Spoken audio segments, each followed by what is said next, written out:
Bisnis digital tanpa harus ada karyawan sama sekali. Kagak usah packing-packing, kagak usah mengirim-ngirim. Yang kita lagi tidur aja bisa dapat duit.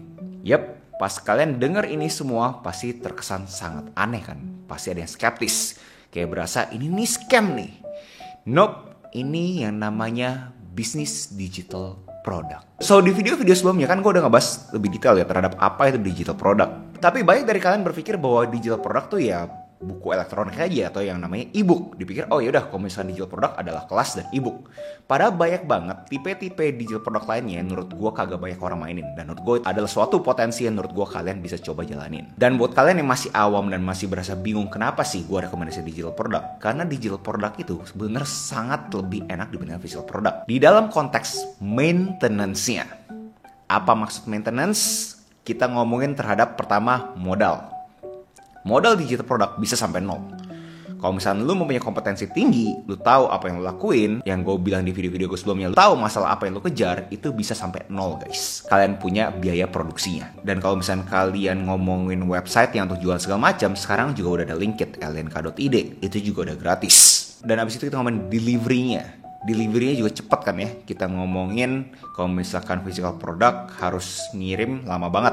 Bisa paling cepat kalau misalnya luar pulau bisa 2-3 hari. Sedangkan digital product itu langsung instant. Dan digital product begitu udah diproduksi sekali, jualnya bisa berkali-kali. Infinity. Gak ada batasnya. Jadi kalau misalnya kalian di sini yang udah pernah usaha sendiri mempunyai bisnis physical product, gue yakin kan itu maintenance-nya sangat PR kan ya. Banyak banget hal-hal yang kalian harus lakukan. Kita ngomongin harus ngurus produksinya lah, harus ngurus barangnya lah, inventaris, dan memastikan barang tersebut sampai ke customer-nya.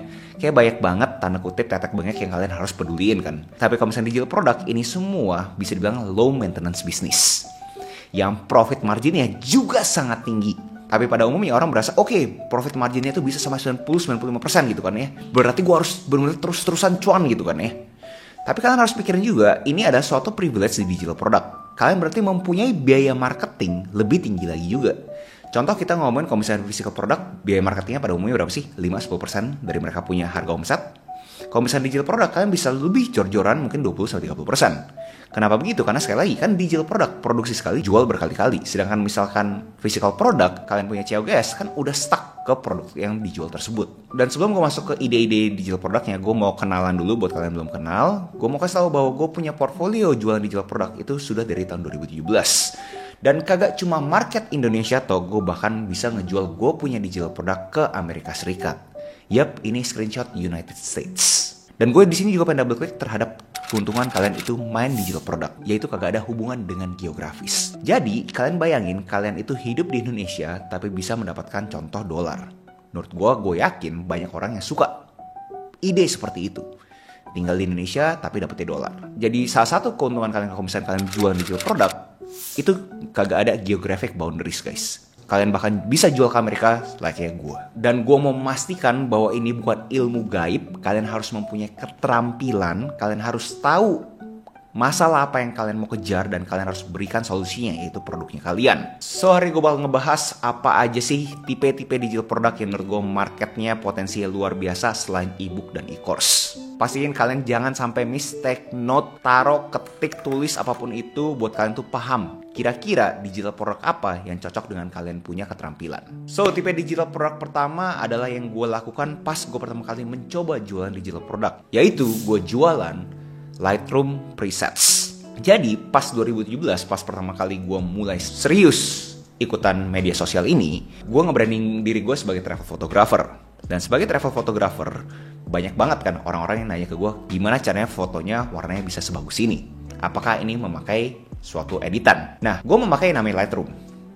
Di mana Lightroom kalian itu bisa menyimpan kalian punya settingan. Jadi color-color ini semua kalian tuh bisa save presets. Makanya orang ngomongnya Lightroom presets. Dan dari sana dibandingkan orang-orang ini nanya gue terus, ya gue kasih lah. Lu kalau misalnya mau warna fotonya kayak gue, nah ya ini produknya. Buat kalian tinggal klik aja langsung warna kalian berubah like fotonya gue. Di sini kenapa kan menurut gue potensinya gede, karena kita ngomongin orang-orang pada umumnya mau liburan, mau pergi-pergi. Selama masih ada Instagram, orang kan masih mau lah ya memperlihatkan mereka punya liburan segala macam. Dan saat mereka liburan pasti butuh foto bagus.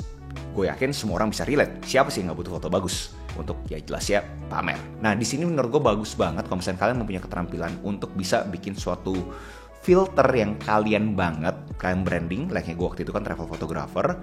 Orang-orang yang berasa tertarik sama gue punya foto dan pengen tahu cara editnya gimana, gue tinggal kasih dan mereka suka, ya mereka tinggal beli. Lanjut, potensi yang menurut gue besar banget adalah planning. Jadi ada template-template yang sekarang ini berseliweran di sana. Kita ngomongin planning kan bisa apa aja ya. Yang mungkin paling umum adalah kita ngomongin planning saat belajar. Itu banyak banget orang-orang jualan mereka punya Notion template, ya kan? Ini nih kayak gue punya cara untuk gue bikin edit video. Bentuknya seperti ini. Terus kita ngomongin wedding.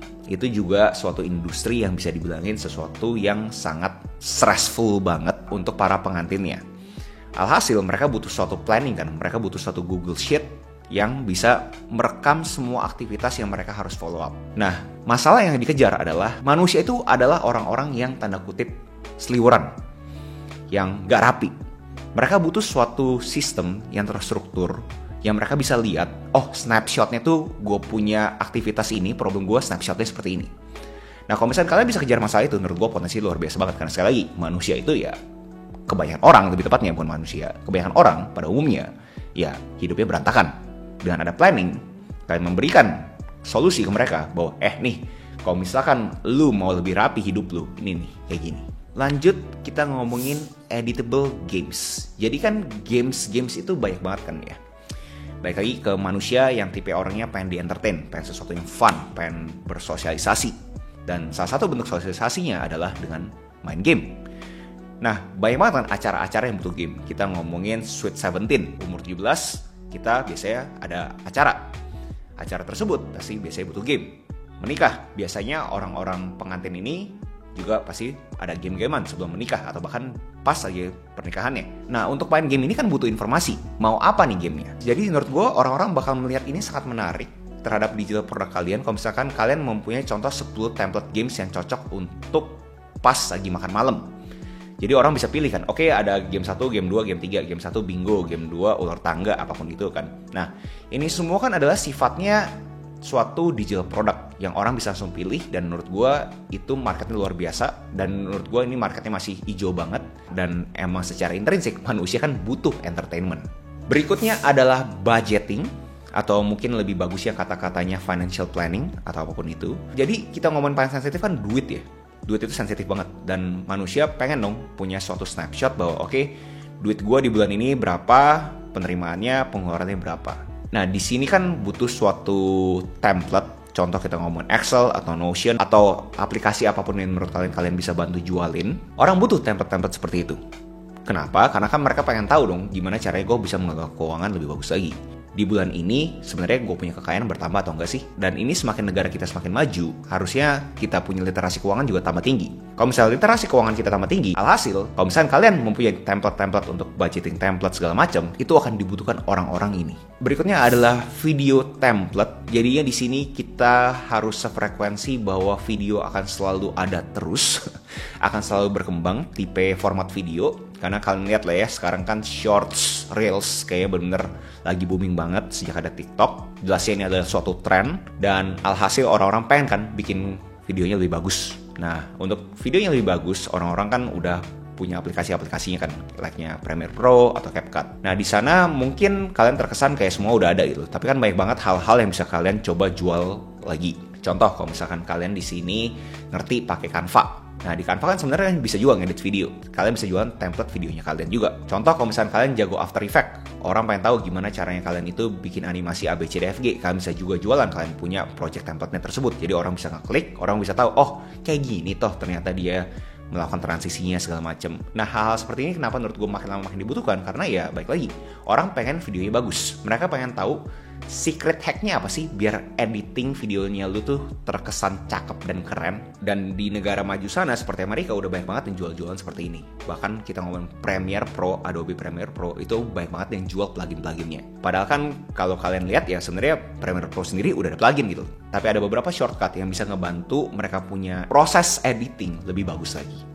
Dan itu ada kesempatan buat kalian yang pengen coba jualan video template. Dan kalau ngomongin Premiere Pro, kalian bisa jualan namanya LUTs, dimana kalian bisa mengubah kalian punya warna video dari seperti ini menjadi seperti ini. Berikutnya adalah resep. Jadinya kita tahu lah ya, namanya manusia juga pengen belajar sesuatu, mau itu pembelajarnya bisa belajar apapun, dan mungkin kebutuhan primernya manusia yaitu adalah makanan. Jadi resep makanan gue yakin pastinya orang-orang pasti butuh banget pengen tahu. Dan di sini gue pengen memberikan studi kasus yaitu Kak Indi Laura.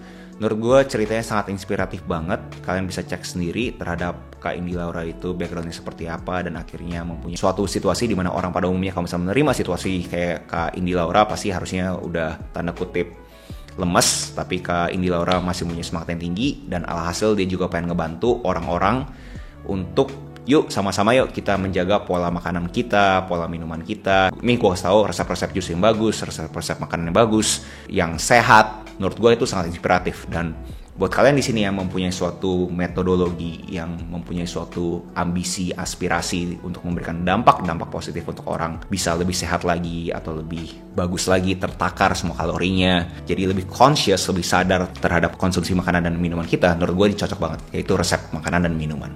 Karena Kak Indi Laura sendiri pun sudah membagikan dia punya cerita, menurut gue luar biasa. Kalian bisa cek sendiri di postnya linked di sini. Berikutnya adalah Habits Tracker. Menurut gue ini bagus buat kalian yang memang mempunyai suatu kedisiplinan. Karena manusia, baik lagi, nggak teratur. Mereka pasti butuh suatu metodologi yang mereka bisa percaya, mereka akuisisi bahwa oke, gue pengen akuisisi gaya hidup seperti ini, dan gue butuh alat yang ngebantu gue bisa mengakuisisi habit bagus ini lebih cepat lagi.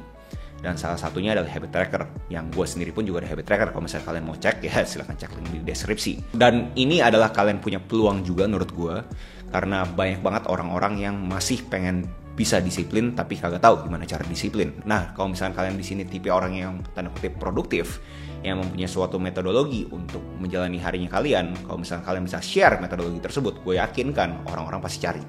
Kenapa? Karena sekali lagi manusia orangnya ya serabutan. Dia butuh suatu struktur untuk dia berasa oke, gue pengen nih hidup kayak lu yang terstruktur, rapi, to-do listnya ada, checklistnya ada, dan gue bisa menjalani hari gue tanpa harus stres.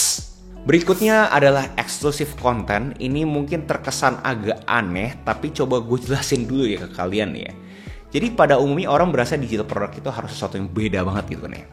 Tapi kalian harus coba mikir, dimana mungkin aja kalau misalnya kalian di sini udah punya followers, orang tuh udah suka sama kalian. Kalian tuh udah tanda kutip dikonsumsi di media sosial. Kalau misalkan kalian itu bikin eksklusif konten, mungkin aja juga ada orang yang langsung mau beli dan support kalian. Jadi kalian harus pikirin kayak orang-orang udah biasa konsumsi gratis di media sosial kan kontennya kalian. Mereka udah suka sama kalian. Nah kalian bikin aja konten berikutnya itu eksklusif di platform lain, contoh memakai LinkedIn, lnk.id. Dan di sini kalian jangan tanda kutip langsung mikir bahwa gue harus mahal nih. Karena sekali lagi kata kuncinya adalah support. Nah support biasanya berapa sih? Kita ngomongin mungkin kopi di jalanan lah, jajanan 5.000, 10.000, mungkin orang-orang masih mau support gitu. Jangan kasih kayak 100.000, 200.000, pasti orang bingung kayak ini apaan nih 100.000, 200.000, itu udah kayak webinar aja gitu. Tapi misalkan sifatnya kalau misalnya kecil, nominalnya kecil, orang masih berasa, yaudah gue support aja deh. So, exclusive content menurut gue ada suatu digital product yang bentuknya itu bisa dibilangin orang-orang pada kagak main. Orang-orang pada berasa, aduh bro, agak cringe ya. Dimana kan media sosial kan udah kasih kita harusnya orang-orang konsumsi gratis. Kenapa mereka itu mau beli produk kita? Ya simple, kata kuncinya, support. Berikutnya adalah yang gue bilang guidebook. Beda sama ebook, beda dikit lebih tepatnya. Jadi di guidebook ini adalah kita harus mengejar masalahnya apa nih kan ya. Contoh kita ngomongin masalahnya adalah kalian punya MBTI gitu kan ya. Nah di MBTI tersebut kalian udah tahu kalian punya karakter itu apa, ENTJK, INTJK, apapun itu. Nah di sana kan mereka pada umumnya udah tahu mereka punya personality. Mereka pengen tahu nih, oke, personality gue ini apa yang harus dilakukan untuk gue punya karakter personality ini lebih bagus lagi. Worksheetnya seperti apa, jadi di guide gitu kan ya. Jadi guidebook ini benar-benar specifically menyelesaikan satu masalah. Bagaimana caranya? Di guide. Contohnya juga kita ngomongin itinerary. Gue yakin pasti di sini kalau misalnya lagi liburan kadang-kadang bingung kan. Aduh, gue udah mau ke Bali, gue bingung nih mau ngapain aja gitu. Nah kalau misalnya ada guidebook terhadap Bali, pastinya kalian mau tahu dong. Oke, gue mau ke Bali, ke selatan berapa lama, Ke barat berapa lama, ke timur berapa lama, ke utara berapa lama, ke pusat berapa lama. Nah, itu kalau misalnya kalian bisa mempunyai suatu keterampilan, mempunyai suatu kompetensi terhadap gimana caranya bikin suatu guidebook, menurut gue orang-orang pasti mau beli. Karena sekali lagi, masalahnya kan jelas. Masalah ini butuh how to, caranya. Nah, kalian ikan ini terjadilah guidebook. Dan bisa masalah apapun, yang kadang-kadang juga bisa dibilang random masalahnya. Terakhir adalah gambar anak-anak. Jadi sekarang kan dengan adanya AI mudah banget untuk kita itu bisa bikin suatu template gambar hitam putih yang udah didemonstrasikan orang-orang luar sana. Banyak banget tuh yang ngeliput terhadap bikin gambar anak-anak, dan gambar anak-anak ini sendiri pun bisa jadi sesuatu yang kalian bungkus menjadi suatu bundle untuk kalian jual ke orang-orang yang pengen kasih anak-anaknya di print dan habis itu gambar. Kenapa menurut gue potensinya sangat bagus? Karena ya manusia akan terus berkembang biak kan ya, dan orang tua butuh memberikan aktivitas ke anaknya, dan salah satu aktivitasnya ya ini ngegambar. Dan di sini gue mau kasih suatu bonus, tapi bisa dibilangin ini agak hybrid antara digital dan physical. Jadi kalian bisa juga bikin suatu custom art gitu kan ya. Contoh kalau misalkan kalian itu membuka jasa terhadap bikin muka kita seperti AI. Nah, buka seperti AI gini, kalian kalau misalnya di Linkit, kalian bisa taruh add-on-nya, dan kalian di add-on itu kasih tahu bahwa tambahin kalau misalnya kalian di print. Nah, itu kan suatu value added lagi, nilai tambah lagi nih. Udah diubah muka kita jadi AI, terus kita printin. Jadi ada versi physical produknya, tapi poinnya adalah memberikan suatu value untuk orang tuh berasa, wah menarik banget nih, muka gue udah jadi AI, habis itu di print lagi. Dimana pada umumnya orang-orang kan cuma bisa ya muka gue jadi AI doang, tapi kalau misalnya di print, orang berasa wah anjir ada value added ya, menarik nih, gue coba deh gitu. So dari ini semua gue yakin pasti banyak dari kalian berpikir kayak oke bro, gue udah tahu ini semua ide-ide digital produk ini, terus gimana cara jualannya? Nah, cara jualan pertama jelasnya kalian butuh punya websitenya dulu, dimana gue rekomendasiin memakai yang namanya Linkit. Di Linkit, lnk.id, kalian bisa bikin digital produk apapun. Kalian bisa jualan kalian punya PDF, kalian bisa jualan kalian punya blog, kalian bisa jualan kalian punya e-course, jualan kalian punya webinar, kalian bisa minta traktir, jadi bener-bener orang-orang itu tinggal support doang.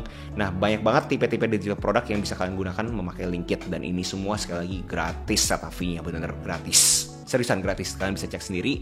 Bahkan kalau misalnya kalian di sini di industri jasa pun, kalian bisa jual jasa appointment kalian. Setelah website jadi, formula berikutnya adalah bikin kalian punya funnel.